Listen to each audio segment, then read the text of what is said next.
Hello, dear Queenagers. Welcome. This is my newsletter for Sunday, March the 22nd. And if you would, this is the video and audio version. If you'd like the newsletter version, then go to noon.org.uk. So, welcome so much. And it's the equinox, and spring has finally sprungen. And having spent much of last week in the snow-covered French Alps, skiing with my siblings and 82-year-old mother, what a Queenager inspiration she is, it was wonderful to return to a sun-drenched London and get to the beloved pond where the ducks were chasing and whizzing around like whirling dervishes, and the cherry blossom is out and the magnolia completely magnificent. It's hard not to feel cheerful when surrounded by such budding magnificence and beauty, like a dose of optimism in hard times. If you feel you could do with a similar kind of fix, we've got a few places left at our signature one-day Wazing retreat, which happens on April the 24th. So it would be really fantastic to see you there. We do swimming and yoga and wonderful walks. It's a great way to be outside in the spring sunshine. And I think we're all feeling a bit more like that now that the sun has finally come out. So the sun's come out, and it hasn't just come out for all of us. It's also come out for Noon. After 5 years of talking about our pioneering generation and how midlife is a time of opportunity, a chrysalis, not a crisis, the message seems to be finally landing. I was super honoured to be named one of 50 Disruptors Over 50, a new award for midlife entrepreneurs last week. There's a link on here to the LinkedIn.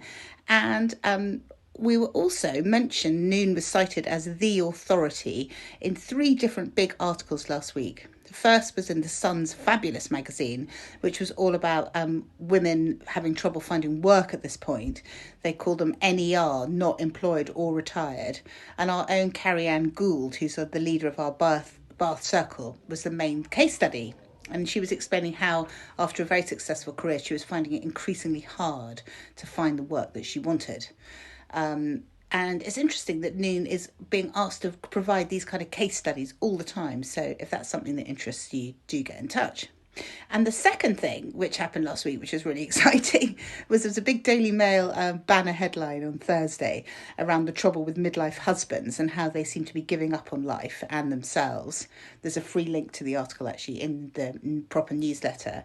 But I was talking about how a gap seems to open up at midlife between men and women, and how after decades of putting everyone else's needs first, women feel it's finally their turn. In our research, we really find that too. And we see so many women powering up at this time. 70% of women of 50 plus want to power up their careers. And so we see lots of women really coming into their prime, whereas men, I think, have a lot of them kind of had enough and they want to stop. I was speaking to a very successful film director last week, and he was saying that he thought it was very hard for men, particularly if they've been quite high-flying, to start again at the bottom. He said that feels impossibly tough, and he was talking about how status is kind of very, very important to lots of men and to lots of us Queenagers too. I think that one of the big things about losing a big job can be the status thing. And Kathy Slack, who we talked to last week for the Noon Book Club, was talking, she wrote a book called Rough Patch about her burnout and then her depression from being in advertising, and how the thing that she'd found really, really hard when that was all going on was the decline in status, not having an answer when people asked her, what she did, not necessarily that being immediately obvious, how she'd been jetting all over the world, business class, kind of being Mrs. Advertising, and how she was obsessed by climbing the success ladder. And then she said after her breakdown, she found that losing the status was really hard.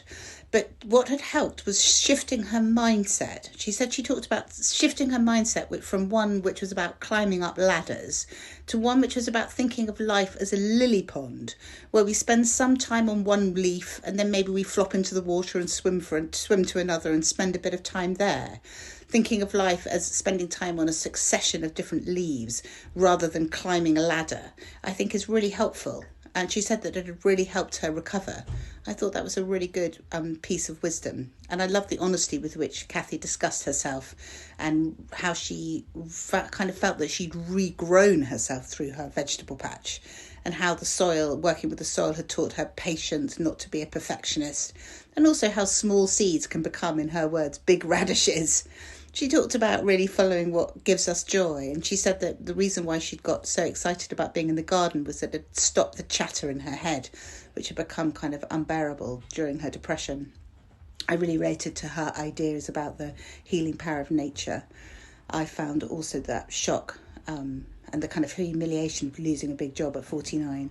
I was really cured by the peace of the Hampstead Ladies Pond, the stillness, the minutiae of small difference, noticing every day what had changed from the day before, connecting with birds and community and nature. It was such a balm that calmed my own mind and soul. So Kathy and I really talked about that. I think it's very important in midlife to find that capacity to pause, to escape our phone and find a small, still voice of calm in ourselves, essential to navigating the rapids of this point in life.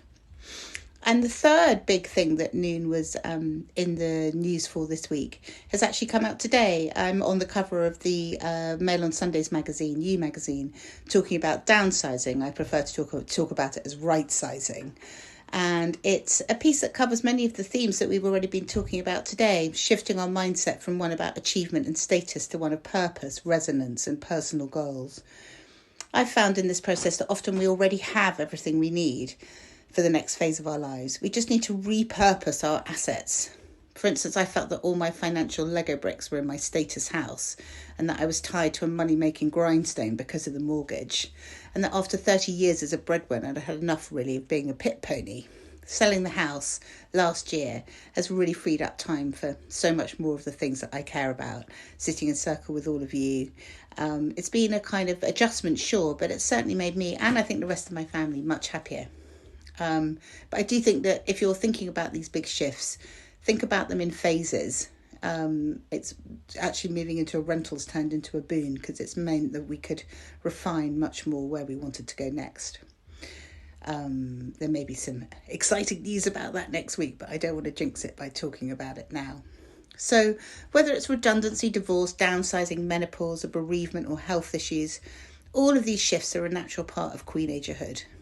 And what I've learned is that in what looks like the worst thing, there is often the seeds of future growth and joy. Of course, it doesn't feel like that at the time. But the way I think about it now is thinking about it like a figure of 8. That actually when we think something's coming to an end, it's really just the end of that first circle. And we can begin, what we're doing is coming to the end of the first circle, so we can begin the second circle. And that really in midlife, what's been central to our lives starts to fall away. That's the end of that first circle. And then we begin to move into the second circle, which is when we really become the women we always wanted to be. So you could think of it a bit like a figure of 8, or even maybe a bit like an infinity loop. We think our lives are over, but actually it isn't the end. It's the beginning of the drawing of the next circle. Think about that figure of 8 or that infinity loop. And also in the my newsletter, if you read it, there's a wonderful link to a piece on Substack, which is all about women having to recalibrate themselves and their marriages in midlife, which many of the women within Noon have found incredibly helpful. So if you'd like to kind of have some inspiration there, do go to the newsletter and have a look at the link. So I hope you've really enjoyed this beautiful sunny day today of the equinox. This is the kind of shifting of the year. It really is properly, spring has sprung, and I'm up in Cambridgeshire seeing some friends, and driving up here there was the most enormous sun going down. It really felt like being in the tropics. It's that kind of the equinox part of the year. So thank you so much for listening to this or reading this. And maybe if you've been on the newsletter or following me for a while, why not come along and get involved in person? Come to a raising retreat maybe, or a circle or an online event, if that's an easier way to dip your toe in the water.